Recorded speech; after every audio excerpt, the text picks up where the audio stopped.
আমরা আজকে প্রথমে ধ্বনিতে সম্ভাব্য অনেক সমস্যা বা অনেক ইরর আছে, যেটা 8টা ক্যাটাগরিতে ধ্বনির প্রবলেমগুলোকে বা ইররগুলোকে ক্লাসিফাই করা হয়, যার মধ্যে আমরা কিছু ইরর দেখব। এখানে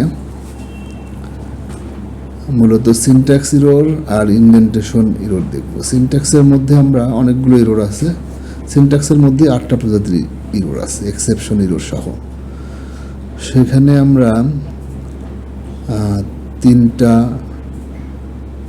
5টা মতো সিনট্যাক্স ইরর দেখব, আর 3টা ইনডেন্টেশন ইরর হয় 3 রকমের ইনডেন্টেশন ইররটা আমরা একটু দেখার চেষ্টা করব। তার আগে আমরা দেখো এখানে যে আমাদের লেখাগুলো হয়, আমরা যে প্রোগ্রাম লিখি, এইটা হলো আমাদের প্রোগ্রাম লেখার জায়গা। সো প্রোগ্রাম লেখার জায়গায় এখানে দেখো আমরা লিখলাম, অনেক ছোট লেখা হয়ে যাচ্ছে। সো কীভাবে আমরা এই লেখাগুলোকে বড় করতে পারি একটু দেখে নিই। যেখানে আমাদের যে লেখাগুলো থাকবে প্রোগ্রামের ভিতরে, সেটাকে আমরা কিভাবে বড় করতে পারি। লেখা বড় করার জন্য, যেহেতু এটা হলো আমাদের ভিউ পোর্ট, এখানে আমরা দেখতে পাচ্ছি, তাই না? এই প্রোগ্রামটা আমরা দেখতে পাচ্ছি। সো আমরা এই ভিউয়ের উপর যদি ক্লিক করি, এটা সিলেক্ট করতে হবে না, সিলেক্ট না করলেও হবে। ভিউয়ের উপরে ক্লিক করি, তাহলে দেখো যে ইনক্রিজ ফন্ট সাইজ, ফন্ট মানে যে লেখার অক্ষরগুলো, এটার সাইজটা বড় করা যাবে Ctrl++, মানে কন্ট্রোল এবং প্লাস এই দুইটা একসাথে ক্লিক করতে হবে। আর ডিক্রিজ ফন্ট সাইজ কন্ট্রোল আর মাইনাস একসাথে করতে হবে। এখানে ক্লিক করলে হবে যে ইনক্রিজ ফন্ট সাইজ, এটার উপর ক্লিক করার সঙ্গে সঙ্গে দেখো একটুখানি বড় হয়ে গেছে, লেখাটা একটু বড় হয়ে গেছে। আবার ক্লিক করলে আর একটু বড় হয়ে যাবে, আবার ক্লিক করলে আরও বড় হবে, আর ছোটোটার উপরে ক্লিক করলে একটু ছোট হয়ে যাবে। এছাড়া আমরা কিবোর্ডে কন্ট্রোল এবং এই প্লাস, এই দুইটা জিনিস দিলে আমরা কিভাবে কন্ট্রোল আর প্লাস দেবো, দেখো এখানে লেখা আছে। লেখা বড় করতে আমরা কি করব, এই কন্ট্রোল, তোমাদের যে কিবোর্ড আছে কিবোর্ডের নিচে দেখো বাম দিকের দিকে হয়তো থাকবে এটা, এখানে CTRL কন্ট্রোল, উইন্ডোজের জন্য আর কি এটা। এখানে কন্ট্রোল আর একটা প্লাস দেখো একটা চিহ্ন আছে কিবোর্ডের উপরে আছে প্লাস, নিচে আছে ইকুয়াল। সো প্লাসটা যেহেতু উপরে আছে, প্লাস লিখতে হলে আমাদের শিফট দিয়ে এই কিবোর্ডের এটার উপরে ক্লিক করতে হবে। তাহলে আমাদের কন্ট্রোল দিতে হবে, আর প্লাস দেওয়ার জন্য শিফট প্লাস দিতে হবে। তাহলে কন্ট্রোল, শিফট এবং প্লাস, এই 3টা যখন আমি একসাথে দিব, আমি আমার কিবোর্ডে এখন দিচ্ছি কন্ট্রোল, শিফট এবং প্লাস, দেখো যে বড় হয়ে যাচ্ছে, লেখাটা বড় হয়ে যাচ্ছে। আর ছোট করার জন্য কি করতে হবে, কন্ট্রোল এবং মাইনাসটা আছে নিচে, কিবোর্ডের এই কিতে নিচে আছে। সো এটার জন্য শিফট দিতে হয় না, কন্ট্রোল আর এটা দিলেই কন্ট্রোল মাইনাস হয়ে যাবে। কন্ট্রোল এবং মাইনাস এই দুটো একসাথে ক্লিক করতে হবে, কিন্তু কন্ট্রোলটা ক্লিক করে ধরে থেকে আমি মাইনাসের উপর একবার ক্লিক করলে একটু করে ছোট হবে, আবার ক্লিক ছেড়ে দিয়ে আবার ক্লিক করলে একটু ছোট হবে। ক্লিক করে ধরে থেকো না মাইনাসের উপরে, শুধু কন্ট্রোলের উপর আমরা ক্লিক করে ধরে থাকবো, আর মাইনাসের উপরে একবার করে দিব, এই যে একটু করে ছোট হচ্ছে। অনেক সময় তোমাদের যে প্রোগ্রামটা এখানে হলো প্রোগ্রাম হয়, আর রান করার পরে এখানে দেখায়। সো আমার যে প্রোগ্রামটা এই যে রান করে শেলে দেখাবে, হঠাৎ করে দেখো এই সাইডে ডান সাইডে আমার শেল যদি এটা চলে যায়, না থাকে, হঠাৎ করে কোনো এক সময় চলে গেল, তাহলে কোনো সমস্যা নাই। আমরা প্রোগ্রাম রান করলেই, আমরা একটা প্রোগ্রাম লিখি প্রিন্ট পান, এটাকে রান করলেই, রান করবো কি দিয়ে, সবুজ বাটন দিয়ে রান করলে এখানে অন আসবে। অথবা এই রানের উপরে ক্লিক করে এই যে রান কারেন্ট স্ক্রিপ্ট এটা লিখলেও কিন্তু রান হবে। সো সঙ্গে সঙ্গে কিন্তু শেলটা চলে আসবে। তাও যদি না আসে, তাহলে আমরা এই যে ভিউতে গিয়ে দেখো শেল লেখা আছে, এটার উপরে ক্লিক করলেই শেলটা চলে আসবে। এরপর আমরা সিনট্যাক্স, আমাদের যে ইরোডগুলো দেখব। ইরোডের মধ্যে একটা ইরোড হচ্ছে সিনট্যাক্স ইরোড। সিনট্যাক্সের শাব্দিক অর্থ বাক্য গঠন। যদি আমরা এটাকে বাংলায় নিয়ে আসি, তাহলে সেটাকে আমরা বলি বাক্য গঠন। তার মানে একটি ভাষায় সুগঠিত বাক্য তৈরি করতে শব্দ বা বাক্যাংশগুলোকে কীভাবে বিন্যাস করতে হবে তার যে নিয়মকানুনগুলো, যেমন ইংরেজিতে লিখতে গেলে আমরা কী করতে হয়, প্রথমে লিখতে হয় সাবজেক্ট, তারপরে লিখতে হয় যদি অ্যাক্সিলারি ভার্ব থাকে অ্যাক্সিলারি ভার্ব, তারপরে ভার্ব, তারপরে যদি অবজেক্ট থাকে অবজেক্ট, তাই না? এরকম একটা নিয়ম আছে। সো বাক্য গঠনে যে নিয়মটা সেটাই হলো বাক্য গঠনের নিয়ম বা সিনট্যাক্স নিয়ম।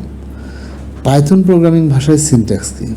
পাইথন প্রোগ্রামিং ভাষায় এই পাইথন ভাষার যে লেখাগুলো সেগুলো লেখার যে নিয়মকানুনটা, সেটার বাক্য লেখার বা যেটাই হোক সেটা লেখার যে নিয়মকানুন, যেমন ভেরিয়েবল লেখার আমরা নিয়মকানুন দেখলাম। ভেরিয়েবল লেখার নিয়ম যদি আমরা মেনটেন না করি তাহলে কিন্তু আমাদের একটা ইরোর আসবে, যে ইরোরটা হবে সিনট্যাক্স ইরোর। সিনট্যাক্স ইরোরের মধ্যে অনেক রকমের ইরোর আছে, তার মধ্যে আমরা 3টে ইরোর একটু দেখব। একটা হচ্ছে ইনভ্যালিড, যেটা আমরা বললাম যে আমরা একটা ভেরিয়েবলের নাম, আমাদের ভেরিয়েবলের নাম আমরা দেখতে পারি কি আন্ডারস্কোর ক্লাস 8, এটা আমরা ভেরিয়েবলের নাম দিতে পারি, নো প্রবলেম, ইকুয়াল টু 5, আমি প্রোগ্রাম রান করি, কোনো সমস্যা নেই। কিন্তু আমি যদি ভেরিয়েবলের প্রথম অক্ষরটা যদি 8 দিই বা 7 দিই, কারণ আমরা বলা আছে ভেরিয়েবলের প্রথম ঘরটা কি হবে না, 0 থেকে 9 দেওয়া যাবে না, আন্ডারস্কোর দেওয়া যাবে অথবা ছোট হাতের এ থেকে জেড, বড় হাতের এ থেকে জেড ব্যবহার করা যাবে, কিন্তু কোনো নাম্বার ব্যবহার করা যাবে না। সো আমরা যদি নাম্বার ব্যবহার করি তার মানে আমরা একটা নিয়মের বরখেলাপ করলাম, নিয়ম মানলাম না। তো নিয়ম না মানলেই সেটাকে বলবে সিনট্যাক্সে সমস্যা, এবং সেই সমস্যাটাকে বলবে ইনভ্যালিড সমস্যা। দেখো আমি যদি এটা রান করি, এখানে লেখা আছে যে লাইন নাম্বার 1, এই লাইন নাম্বার 1-এর উপর যদি আমি ক্লিক করি 1 নম্বর লাইন কিন্তু এই যে কালো হয়ে গেল বা একটা কালার হয়ে যাবে। সো এই লাইনের সমস্যাটা কোথায়? এই যে আন্ডারস্কোরের আশেপাশে সমস্যাটা, সেটা কি সমস্যা? Syntax error. ইরোরটা হলো সিনট্যাক্স ইরোর, মানে বাক্য গঠনে ইরোর। এটা গঠন প্রক্রিয়ার মধ্যে ইরোর আছে। সেই ইরোরটা কি ইনভ্যালিড ইরোর, সেটা ইনভ্যালিড ডেসিমাল লিটারেল, তার মানে ডেসিমালের একটা নাম্বার, এটা একটা ইনভ্যালিড একটা জিনিস, এটাকে ভ্যালিড না, এটা থাকা যাবে না। আর কারণ আমাদের ভেরিয়েবল লেখাটা এখানে কি হয়েছে, ভুল হয়েছে, এই জন্য কিন্তু এটা আসছে। আরেকটা দেখাই আমরা ইনভ্যালিড টাইপের, যেমন আমরা কি করব, আন্ডারস্কোর ক্লাস 8, এটা একটা ভেরিয়েবল, এই ভেরিয়েবলের মধ্যে 5 রেখেছি। এখন এই ভেরিয়েবলের ভিতরে 5 আছে, আরও 5 আমি এর মধ্যে বা আরও 7 আমি এর মধ্যে যোগ করতে চাই, তাহলে আন্ডারস্কোর ক্লাস 8 তার সাথে আমি কি করব, 7 যোগ করব। যোগ করে এই যোগফলটা কার মধ্যে রেখে দিব, এটা না লিখলেও হয়, এই যোগফলটা কিন্তু আমি রেখে দিব আবার এই ভেরিয়েবলটার মধ্যেই রেখে দিব। আমি অন্য একটা ভেরিয়েবল, এটা তোমাদের জন্য যদি কঠিন হয়ে যায়, আমি আরেকটা ভেরিয়েবল নিলাম আন্ডারস্কোর ক্লাস 9। আন্ডারস্কোর ক্লাস 9 কত, বলে ক্লাস 9-এর কাছে আছে, ক্লাস 8-এর কাছে যা আছে তার থেকে 7 বেশি আছে, তাহলে ক্লাস 8 যোগ 7, কিন্তু আমি এখানে যোগ চিহ্ন লিখছি, 7 দিতে ভুলে গেছি, তার মানে আমার বাক্যটা কিন্তু সম্পূর্ণ গঠন হয় নাই। এটাও একটা সিনট্যাক্স ইরোর, এবং এই সিনট্যাক্স ইরোরটা তুমি যদি আমরা এই প্রোগ্রামটা রান করি, সেখানে লেখাইতেছে ইনভ্যালিড সিনট্যাক্স। ইরোরটা হয়েছে কোন জায়গায়, লাইন নাম্বার 2, এটাতে ক্লিক করলে যে 2 নম্বর লাইন কালার হয়ে গেল। Underscore class 9 equal to underscore class 8 প্লাসের পরে এখানে একটা অ্যারো চিহ্ন দেওয়া আছে, তার মানে এই প্লাসের আশেপাশেই ইরোরটা হয়েছে। তাহলে ইরোরটা হয়েছে কোথায়, বলে ক্লাস 8-এর সাথে যে আমি 7 যোগ করব, সেই 7টা দিইনি, এখন 7 দিলাম, এখন কিন্তু আমার এই ইরোরটা নাই। সো এই ধরনের হতে পারে ইনভ্যালিড সিনট্যাক্স ইরোরের ইনভ্যালিড টাইপেরটা।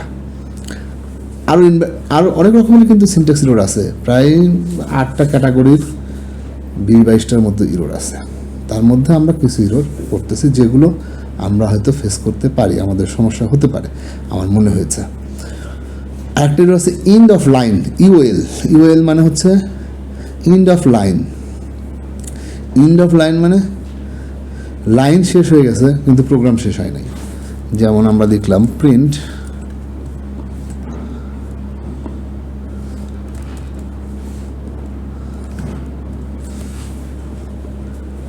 আমরা কি করব, এই লেখাটা যে আই এম এ স্টুডেন্ট, এই লেখাটা আমরা প্রিন্ট দিতে চাই, তাহলে কি করতে হবে? আই এম এ স্টুডেন্ট একটা স্ট্রিং, দুই পাশে দুইটা সিঙ্গেল কোটেশন হবে এবং এটা এই প্রিন্টের দুইটা ফার্স্ট ব্র্যাকেটের ভিতরে দেওয়া থাকবে, তাহলে আমাদের কি হবে? এটা প্রিন্ট হবে, তাই তো? কিন্তু আমরা কি করলাম? এই কোটেশনটা, সিঙ্গেল কোটেশনটা এখানে শুরু করছি, কিন্তু এখানে আমি শেষ করে নিই। সো সিঙ্গেল কোটেশনটা শুরু করছি আর শেষ করে নিই।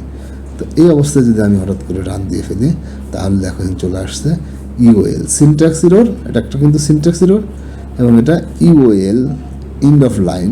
লাইন শেষ হয়ে গেছে, লাইনের শেষে চলে গেছি আমি, কিন্তু আমার স্ট্রিংটা এখনও শেষ হয়নি। স্ট্রিং শুরু করতে হয় একটা সিঙ্গেল কোটেশন দিয়ে, শেষ করার সময় কিন্তু একটা সিঙ্গেল কোটেশন দিতে হয়। সো এটা হলো আমাদের প্রবলেম, যে আমরা এই যে স্ট্রিং লিটারেল, এই স্ট্রিং লিটারেলটা স্ক্যান করতেছে স্ট্রিং লিটারেল কম্পিউটার এখান থেকে স্ক্যান করতেছে, এখান থেকে নিচ্ছে, ইনপুট নিতে নিতে ইউএল হয়ে গেছে, মানে এন্ড অফ লাইন, লাইন শেষ হয়ে গেছে, কিন্তু তার স্ক্যান করা বা তার ওই স্ট্রিং নেওয়াটা শেষ হয় না, কারণ স্ট্রিংটা আমি শেষ করিনি। আমি যখন এখানে স্ট্রিং শেষ করে দেব, তখন আর এই প্রোগ্রামে এরর থাকবে না। এটা হলো এন্ড অফ লাইন। আর একটা হলো আনএক্সপেক্টেড ইউএফ বা এন্ড অফ ফাইল। ফাইল শেষ হয়ে গেছে, কিন্তু প্রোগ্রাম বলতেছে না এখনও ফাইল শেষ হওয়ার কথা না, কিন্তু শেষ হয়ে গেছে। যেমন প্রিন্টের এখানে ফার্স্ট ব্র্যাকেট দিয়ে আমি শুরু করছি, আর একটা ফার্স্ট ব্র্যাকেট দিয়ে কিন্তু আমার শেষ হওয়ার কথা, কিন্তু আমি ফার্স্ট ব্র্যাকেটটা দিয়ে শেষ করি নাই। এখন যদি আমি এটাকে রান করি, তাহলে কি হয়ে যাবে? Unexpected end of file. আসলে একটা ফার্স্ট ব্র্যাকেট আর একটা থাকার কথা ছিল, কিন্তু সেই ফার্স্ট ব্র্যাকেটটা খুঁজে পাওয়া যাচ্ছে না, এই ফাইলের মধ্যে আর নাই। হ্যাঁ, আমার যে ফার্স্ট ডট পাই, এই পাইয়ের মধ্যে আর একটা জিনিস থাকার কথা, কিন্তু সেটা নাই। So and of file, file in হয়ে গেছে, কিন্তু সেটা আমি পাই নাই। কোনো একটা কিছু পাওয়ার কথা, সেটা পাওয়া যায় নাই, তখনই আসে ইরোর। সো ইরোরটা কোথায়? 1 নম্বর লাইন, এটাতে ক্লিক করলেই 1 নম্বর লাইন চলে আসবে। প্রিন্ট, এই লেখো ইরোরটা কোথায়? এই যে চিহ্নটা, এই চিহ্ন দিয়ে দেওয়া আছে, এই জায়গাতে ইরোর, অর্থাৎ এই সিঙ্গেল কোটেশনের পরে বা সিঙ্গেল কোটেশনের আশেপাশে ইরোরটা হয়েছে, হয় পরে না হয় আগে। সো আমরা একটা ব্র্যাকেট দিয়ে দিলাম, ব্র্যাকেটটা শেষ করা হয় নাই, ব্র্যাকেট শেষ করলাম, আমাদের লেখাটা ঠিক হয়ে গেল। Zero division error. আমরা ধরো একটা ভেরিয়েবল নিলাম এ নামে একটা ভেরিয়েবল নিলাম, এই ভেরিয়েবলের মান দিলাম 5, তারপরে বি একটা ভেরিয়েবল নিলাম, বির মান দিলাম 0। এখন সি আর একটা ভেরিয়েবল, এটা সমান সমান হচ্ছে এ ভাগ বি, তাহলে কি হবে? এর মান হলো 5, তাকে ভাগ করতে হবে বি 0 দিয়ে, তাহলে 0 দিয়ে তো কোনো কিছুকে ভাগ করা যায় না। এই ইরোরটাকে বলা হয়, এখানে বলা হচ্ছে জিরো ডিভিশন ইরোর। দেখো রান করলে এখানে চলে আসবে zero division error, division by zero. কোন জায়গায়? লাইন নাম্বার 3, এটাতে ক্লিক করলে চলে আসতেছে লাইন নাম্বার 3 ব্ল্যাক হয়ে যাবে। C equal to A plus B, এই জায়গাতেই আছে ইরোর ডিভিশন, অর্থাৎ জিরো দিয়ে কোনো এক জায়গায় ডিভাইড করা হয়েছে এই লাইনের মধ্যে, সেটা আমাদের খুঁজে বের করতে হবে। এটা কিন্তু অ্যারো দিয়ে দেখা থাকবে না। এরপরে কি আছে? Name error. আমরা এ ইকুয়াল টু দিলাম, একটা স্ট্রিং নিলাম যে আই অ্যাম, তোমাদের নাম লেখো, ঠিক আছে? এখন আমরা কি করব? প্রিন্ট করব। কি প্রিন্ট করব? এই এর ভিতরে যেটা আছে সেটা আমরা প্রিন্ট করব। তাহলে এটা প্রিন্ট দিলেই কি প্রিন্ট আসবে? আই অ্যাম MFM আলী, এটা লেখাটা এখানে প্রিন্ট হয়ে আসবে। এখানে কিন্তু লেখাটা প্রিন্ট হয়ে গেছে, ঠিক আছে? কিন্তু আমি যদি এরকম হয় যে আমি এই যে ইকুয়াল টু যেটা, এটা আমি লিখি নাই, এর মান কি সেটা আমি লিখি নাই, না লিখে আমি লিখছি প্রিন্ট এ। সো তার মানে কি? প্রিন্ট এ নামক এই ভেরিয়েবলটাও খুঁজে বের করবে যে এ কোথায় আছে, এ আর খুঁজে পাবে না, এ নামক জিনিসটা খুঁজে পাবে না। সো এটাকে বলা হইতেছে নেম ইরোর। দেখো নেম এ, অর্থাৎ এই যে আমি এ নাম দিলাম, একটা ভেরিয়েবল হওয়ার কথা, কিন্তু এটা ইজ নট ডিফাইন্ড। তার মানে কোনো জায়গায় আমি এই এ নামটার কি, এ জিনিসটা কি, সেটা আমি কোথাও বলি নাই। আমার যে বলতে হবে এ সমান একটা কিছু, এটাতে বলতে হবে আই অ্যাম MFM আলী হোক, বা আমি এখানে দিলাম 5, তাহলে আউটপুটে আসবে 5, সেটা আমি বলি নাই তখন, যার জন্য নেম ইরোরটা আসছে, মানে ওই নামের জিনিসটা পাওয়া যাচ্ছে না। ঠিক আছে? এখন কিন্তু ঠিক আছে। এরপরে কি বলতেছে টাইপ এরর। টাইপ আমরা পড়ে আসছি কি 4টা টাইপ পড়ে আসছি। কি type? Integer, Boolean, float, string, 4টা টাইপ পড়ে আসছে। এখন আমি চাচ্ছি a = 5, b = 5, তাহলে a আর b আমি যোগ করব, যোগ করে c এর মধ্যে রাখবো, c = a + b রেখে এই সিটাকে আমি প্রিন্ট দিব। ওকে, তাহলে কি হবে? c এর মান কত হবে? এই 5 আর 5 10, এই 5টা কি? এটা একটা ইন্টিজার, এই b ভেরিয়েবল এটাও একটা ইন্টিজার, দুইটা ইন্টিজার যোগ করে 5 আর 5 10 হয়ে যাবে। দেখো প্রোগ্রামটা রান করলে 10 রেজাল্ট আসবে। কিন্তু এটা যদি হয় স্ট্রিং, এ দিলাম স্ট্রিং, বি দিলাম ইন্টিজার, তাহলে কি যোগ করতে পারবে? তাহলে কিন্তু আর সে যোগ করতে পারবে না। তাহলে এটাকেই বলা হয় টাইপ এরর, যে টাইপের মধ্যে আমার দুটো ইন্টিজার থাকতে হবে, কিন্তু কি হয়েছে? ইন্টিজারের সাথে একটা স্ট্রিং চলে আসছে। দেখো ফাইল এত, লাইন নাম্বার 3-এ প্রবলেম, c = a + b, যখন যোগ করতে গেছে তখনই সমস্যা। একটা ইন্টিজার আর একটা ইন্টিজার না, বা আর একটা যোগ করার মতো জিনিস না, স্ট্রিং এটা। So type error can only concatenate str not integer to str, তার মানে স্ট্রিংয়ের সাথে স্ট্রিং যোগ করা যাবে, স্ট্রিংয়ের সাথে ইন্টিজার যোগ করা যাবে না। আচ্ছা, আমি যদি এখানে b দিই আগে আর এখানে যদি a দিই পরে, a ছিল স্ট্রিং, তাহলে স্ট্রিংয়ের সাথে আর একটা স্ট্রিং যোগ করা লাগতো। এখন আমি কি করছি? b দিছি আগে, b হচ্ছে আমার ইন্টিজার, তাহলে এটার সাথে যোগ করা লাগবে কাকে? আর একটা, যে unsupported operand types for plus integer and string, ইন্টিজারের সাথে স্ট্রিং যোগ করা যাবে না, সেটাই বলতেছে। সো প্রিন্ট সি পর্যন্ত আসবে না, তার আগে কিন্তু প্রবলেমটা পেয়ে যাচ্ছে, 3 নাম্বার লাইনে প্রবলেমটা পেয়ে যাচ্ছে। এটা হলো টাইপ এরর। এই ধরনের এররও আমাদের হয়ে যেতে পারে। ইনডেন্টে যেটা আমরা অনেকদিন প্রথমে আমরা একবার বলছিলাম যে আমরা কি লিখলাম? Print I am a student,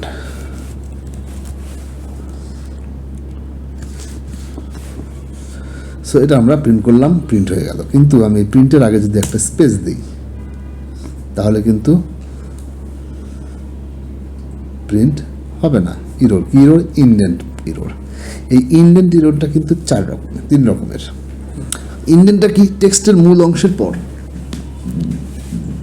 margin থেকে, এই যে মার্জিন আমাদের, এই মার্জিন থেকে দূরে কিছু শুরু করা বা অবস্থান ঠিক করা হলো ইনডেন্ট।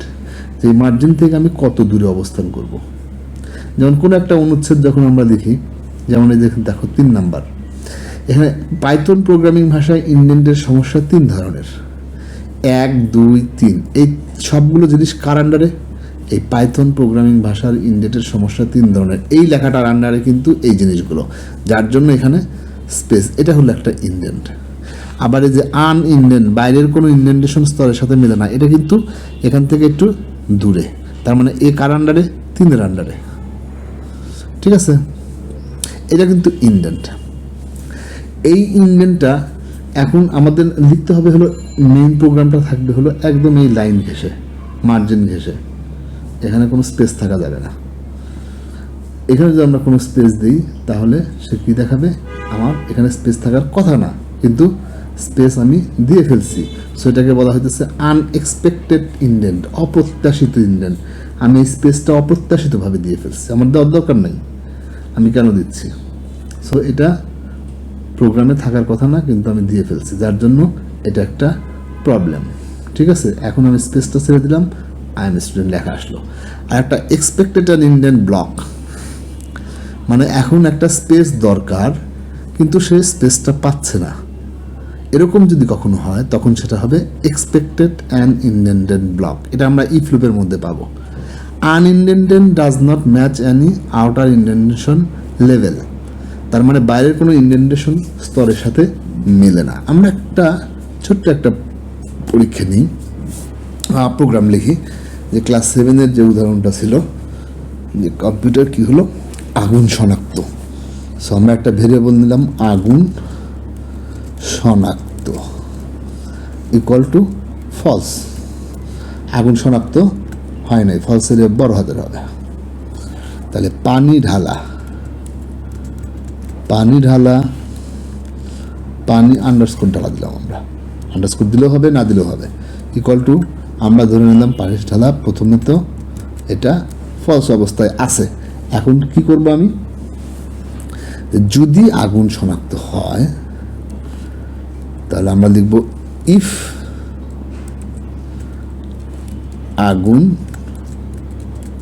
আগুন শনাক্ত যে ভেরিয়েবলটা, এই ভেরিয়েবলটা যদি সত্য হয় তাহলে নিয়ম হচ্ছে কি, এখানে একটা ডাবল কোলন দিতে হবে। সত্য হলে কি হবে, ইফ আগুন শনাক্ত, যদি আগুন শনাক্ত হয় তাহলে কি হবে, তার মানে সেই লেখাটা যে এটা হলে যেটা হবে সেটা হবে হলো এই ব্লকটার আন্ডারে।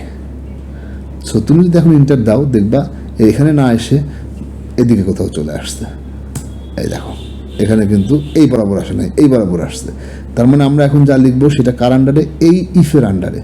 যদি এই জিনিসটা সত্য হয় তাহলে যা করবে সেটা এখানে থাকবে। সেটা কি, প্রিন্ট,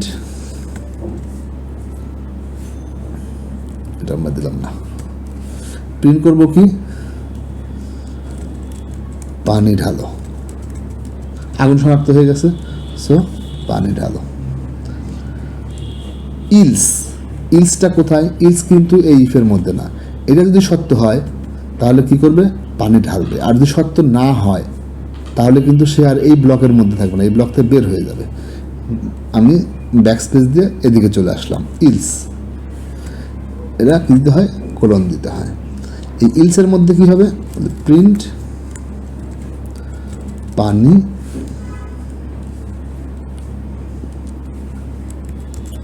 ঢেলো না। লাস্টে গিয়ে প্রোগ্রামটা বলবে যে প্রিন্ট প্রোগ্রাম কমপ্লিট।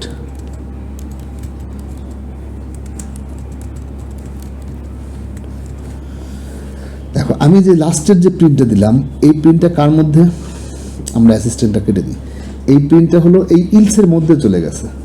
কিন্তু এই প্রিন্টটা থাকবে কোথায়, সবার ক্ষেত্রে কিন্তু থাকবে, তাই না? যে আগুন শনাক্ত হলে এটা প্রিন্ট দিয়ে তারপর এটা প্রিন্ট দিবে, আর শনাক্ত না হলে এইটা প্রিন্ট দিয়ে তারপর এটা প্রিন্ট দিবে। তাহলে শনাক্ত হলে এটা করবে, করার পরে কি করবে, এটা আর আসবে না, ইলস আর হবে না, এই ব্লক হবে না, তখন আবার প্রথম ইন্ডেন্টেশনে চলে গিয়ে এখান থেকে কাজ শুরু করবে।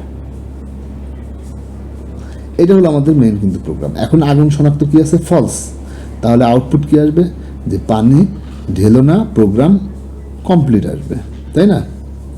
আচ্ছা, এখানে দেখো প্রোগ্রাম কমপ্লিটে সিনট্যাক্স এরর আসছে, unexpected end of file while parsing. তার মানে আমি একটা কিছু শুরু করছি কিন্তু সেটা শেষ করি নাই। কোথায়, এই জায়গাতে দেখো অ্যারো দিছে, এটা কত নম্বর লাইনে, 6 নম্বর লাইনে। এই যে আমার কোটেশনটা দিলাম, এই সিঙ্গেল কোটেশনটা আমার কী হয়ে কথা ছিল, এখানে শেষ হয়ে এখানে ব্র্যাকেট হওয়ার কথা ছিল। ওকে, সো আমরা কিন্তু একটা ইরর এখান থেকেই দেখলাম যে আমরা লিখতে গেলে কিন্তু এরকম ইরর আসতে পারে, তাই না? সো এখন যদি আমরা রান করি তাহলে কি আসতেছে, যে পানি ঢেলো না প্রোগ্রাম কমপ্লিট, কারণ আগুন শনাক্ত আমি দিচ্ছি ফলস। এটাকে যদি আমি ট্রু করে দিই তাহলে কি হবে, পানি ঢালো প্রোগ্রাম কমপ্লিট। ঠিক আছে, সো এটা হলো আমাদের প্রোগ্রাম। এখন আমরা আনএক্সপেক্টেড ইন্ডেন্ট আমরা যেটা দেখছি, যে আমার কোনো স্পেস দরকার নাই, কিন্তু আমি কি করছি, একটা স্পেস এখানে দিয়ে ফেলছি। সো আমার চলে আসবে কি, আনএক্সপেক্টেড ইন্ডেন্ট। কত নাম্বার লাইন, এটা ক্লিক করলে যে 1 নম্বর লাইনে, অর্থাৎ এখানে স্পেস বেশি হয়ে গেছে। এক্সপেক্টেড অ্যান্ড ইন্ডেন্ট ব্লক, এই ইফের পরে এই ব্লকের মধ্যে এই ইফটা যদি সত্যি হয় তাহলে কি করবে, সেই কাজগুলো কি থাকতে হবে, একটা ইন্ডেন্ট হয়ে আসতে হবে। এই ইফের মধ্যে বোঝানোর জন্য এখানে কিছু স্পেস থাকতে হবে। এই স্পেসটা যদি আমি ভুলে না দিই, তার মানে এখানে একটা ইফ লুপ দিছি, কোনো একটা কিছু সত্য হলে, যদি এত হয় তাহলে কি করবে সেটা থাকতে হবে। সেটা থাকবে কার মধ্যে, এই ব্লকের মধ্যে। এই ব্লকের মধ্যে থাকতে হলে এখানে একটা স্পেস দিয়ে তারপরে লিখতে হবে, কিন্তু আমি স্পেস দিই নাই, এই চলে গেছে কার, মেইন ব্লকের মধ্যে চলে গেছে। যার জন্য এখন যদি আমি রান করি তাহলে কিন্তু সে বলবে যে আমার এখানে একটা ব্লক থাকা, এই ইফের জন্য একটা ব্লক থাকার কথা, অর্থাৎ একটা ইনডেন্ট এক্সপেক্ট করছিল, কিন্তু সেই ইনডেন্টটা নাই। এটাও indentation error, expected an indent block. কোন জায়গায়? এই 3 নাম্বার লাইনে। এখানে কিছু ইনডেন্ট থাকার কথা ছিল, সো একটা ইনডেন্ট দিতে হবে। ঠিক আছে, এখন ইনডেন্ট দিয়ে দিলাম, তাহলে কিন্তু আর এই সমস্যাটা থাকলো না। এরপর দেখো, ইনডেন্টটা এই বরাবর একটা স্কেল আছে, এই বরাবর একটা স্কেল আছে, কিন্তু আমি এই প্রিন্টটাকে এই বরাবর দিয়ে দিলাম। এই বরাবর কিন্তু কেউ নাই, এমনি এমনি আমি এই বরাবর নিয়ে আসলে তো হবে না। এখন সে কি বলবে? তো এই বরাবর তো কেউ নাই, এটা কিসের ইনডেন্ট? অর্থাৎ বাইরের কোনো ইনডেন্টেশন স্তরের সাথে মেলে না, তাই না? অর্থাৎ আনইনডেন্ট ডাজ নট ম্যাচ। দেখো, unindent does not match any outer indentation level, অর্থাৎ এই যে এটা আর কি, বাইরের কোনো ইনডেন্টেশন স্তরের সাথে মেলে না। তাহলে হয় এটাকে এখানে হইতে হবে, না হয় এখানে হইতে হবে। সো এটা আমরা মেইন প্রোগ্রামের মধ্যে দিয়ে দিলাম। এখন আর এই প্রবলেমটা থাকলো না। সো এটা হলো আমাদের, এই প্রবলেমগুলোই আমরা সচরাচর দেখতে পাবো, এইগুলোই সাধারণত আমরা দেখতে পাবো। এর চেয়ে বা আরও যদি থাকে আমরা ফেস করি, তাহলে আমরা সেটা নিয়ে কথা বলবো। এখন আমার কাছে মনে হয়েছে এইগুলো আমরা হয়তো পারবো, এই প্রবলেমগুলো হতে পারে। সো প্রবলেমগুলো আমরা আবারও প্রোগ্রাম করার সময় মাঝে মধ্যে এই প্রবলেমগুলো করার চেষ্টা করব এবং সেটা দেখে সলভ করারও চেষ্টা করব। Thank you.